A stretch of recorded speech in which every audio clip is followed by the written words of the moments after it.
11:20 बज रहे थे। पुरानी मिल के उस सुनसान इलाके में अब फिर से सन्नाटा लौट आया था। लेकिन कुछ मिनट पहले जो हुआ था उसने सब कुछ बदल दिया था। कबीर अभी भी वहीं खड़ा था।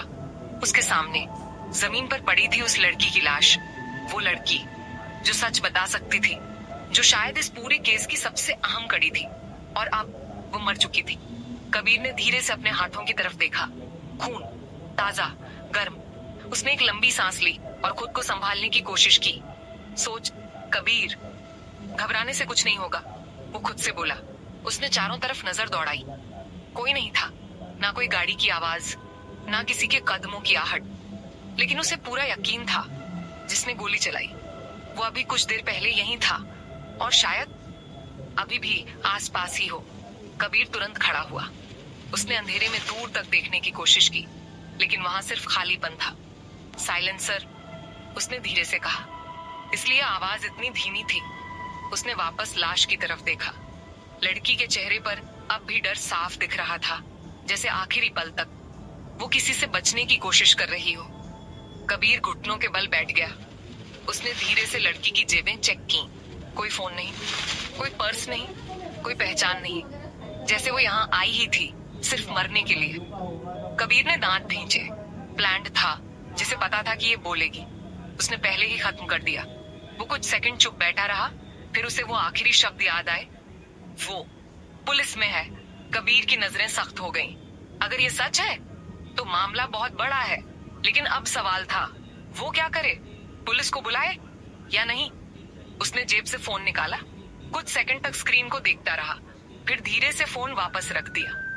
नहीं, अभी नहीं, क्योंकि अगर कातिल सच में पुलिस में है तो पुलिस को बुलाना मतलब खुद को खतरे में डालना, और शायद इस केस को हमेशा के लिए दबा देना। कबीर खड़ा हुआ।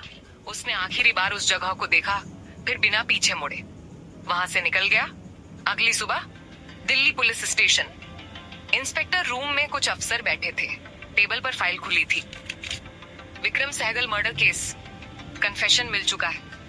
एक अफसर बोला, फॉरेंसिक भी क्लियर है, हमें इसे जल्दी क्लोज करना चाहिए।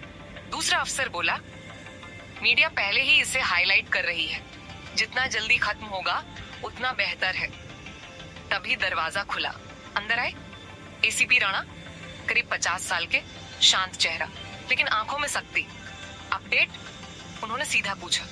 सर, सब क्लियर है, बेटे ने मर्डर किया, मोटिव भी है, सबूत भी। राणा ने फाइल उठाई और कुछ सेकंड तक उसे देखा, फिर धीरे से बोले, कभी कभी जो सबसे साफ दिखता है वही सबसे बड़ा झूठ होता है।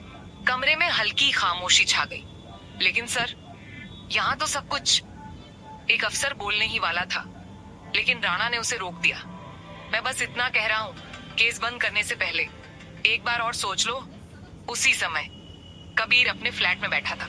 उसकी आंखों के सामने बार बार वही सीन आ रहा था, लड़की, उसकी आवाज, और फिर गोली। उसने टेबल पर रखा नोटपैड उठाया और लिखना शुरू किया। 1 लड़की, अनजान। 2 उसने क्या देखा, कोई और अंदर गया। 3 उसे किसने मारा, प्रोफेशनल। 4 आखिरी शब्द, पुलिस में। कबीर ने पेन रोक दिया। पुलिस में कौन? उसने तुरंत अपना फोन उठाया और एक नंबर डायल किया। हेलो, दूसरी तरफ से आवाज आई, जावेद, मुझे तुम्हारी मदद चाहिए। जावेद, कबीर का पुराना दोस्त, अब भी पुलिस में था। तू फिर किसी चक्कर में पड़ गया है क्या? जावेद ने हंसते हुए कहा। कबीर सीधा बोला, विक्रम सहगल केस। कुछ सेकंड की चुप्पी, फिर जावेद की आवाज थोड़ी गंभीर हो गई। क्यों, क्या हुआ?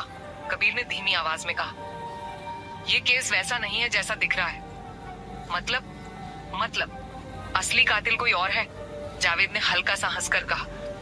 और ये तुझे कैसे पता? कबीर कुछ पल चुप रहा, फिर बोला, क्योंकि एक गवाह था। हाँ, अब नहीं है।